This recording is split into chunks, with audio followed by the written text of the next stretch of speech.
bit I really wanted to get onto, there are two things. First of all, the skills and the training. Then I want to talk about the international collaborations that we've been engaged with. So, in terms of PhD student numbers, we have 2 centres for doctoral training. One which is consorting between Lancaster, Leeds, Liverpool, Manchester and Sheffield, and one between Imperial College, Cambridge and the Open University. So you can see where they sort of get their ICO, nuclear energy, name there. But they both have relatively similar aims. And again, the students have a meeting every year at which the students from both of these consortia get together and present their work, and we put them into competition with each other. And it's always a way of focusing student activities. But it's basically always the aim. How are we going to generate the next leaders of the nuclear industry? How do we train them? How do we get them to all know each other and talk and work with each other early on? International collaboration, actually this is probably the best way of summarising the whole issue. We'll come back to the previous slide. So actually our oldest collaboration was with the United States. There is an awful lot going on between the UK and the US, but we now have specific projects funded over this NEUP. I mean, we feed money into an Anglo-American fund, but the actual projects are submitted to the United States, and the refereeing process actually occurs in the US, not in the UK. Sometimes we do it one way, sometimes we do it the other way. At this point in the US, it's gone to the US for refereeing, but in 2 years' time, it'll come to the UK for refereeing. We intend. With India, which has got the largest amount of specific funding, we have 12 projects funded, 2 tranches of 6. There's a third tranche which is being funded, which you'll hear about as it were any day now, and we're starting to look at the 4th tranche.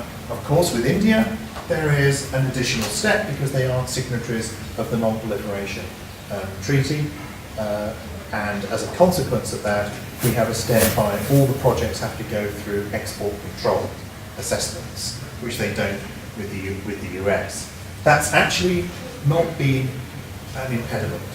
We are sensitive at the beginning, so if there are discussions as to whether or not, for example, it would be interesting to do work on remediation to do with tritium, the answer is no. And we don't even go there, for example.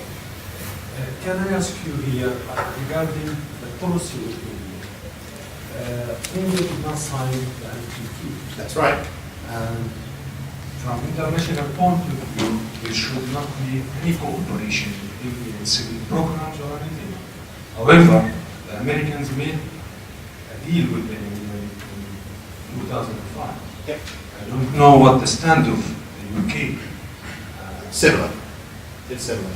So as long as it goes through export control, and we look sensitively at this issue, what type of projects are being looked at, what is the reason for those types of projects, then we can work with the Indians. But don't you think that there is a serious violation for the NPT and its regime?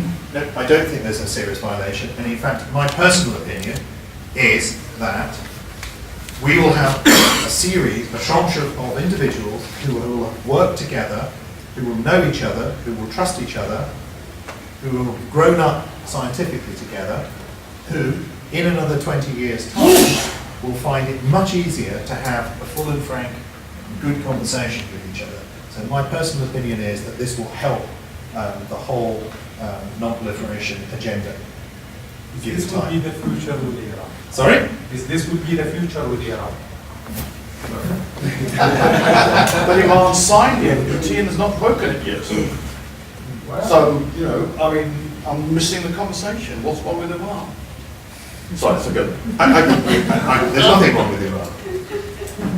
There is nothing wrong, but I'm asking, is this the future with Iran? We have not had that conversation with Iran. We haven't discussed research collaboration at this point with Iran. And when we do, I would be delighted to get back to you. Thank you. Hi, Commissioner, was that correct? But my opinion is, if you don't talk to people, how are you supposed to change their minds? Why? So in Japan, our engagement with Japan, which is taking off really well post Fukushima, where the UK was able to support Japan through that process. South Korea, engagement specifically with waste and decommissioning. They are now at the point where most of their fuel ponds are full of fuel, so the waste decommissioning issue is particularly acute for them. And France, well, I'm collecting data at the moment to demonstrate, bottom up, how much work is already going on between the UK and France. And then the discussion, I believe, will be much more straightforward to really see what we should be doing, government to government, to enhance that relationship. That's the way we're going for that one. And there is no reason in the future whatsoever why we can't have a nice yellow sticker here with regard to South Africa. I'm not sure what the areas are. We have had no discussions at the moment at all, but I see no reason for not doing that. And you can say here we are collaborating with a series of other nations, Malaysia, whoops, sorry, keep pressing the wrong button. Malaysia, for example, Spain, Australia. Actually, in terms of my personal research collaborations, I have almost as much collaboration with people in Australia and ANSTO as I do in the United States. You know, individuals have specific interests and collaborations. Imperial College sends 3 students out to ANSTO every year to do their nuclear engineering projects, their third-year nuclear engineering projects. Of course, I don't tell them that when they're leaving for their summer project and they go to Australia in the winter, but they don't seem to mind too much.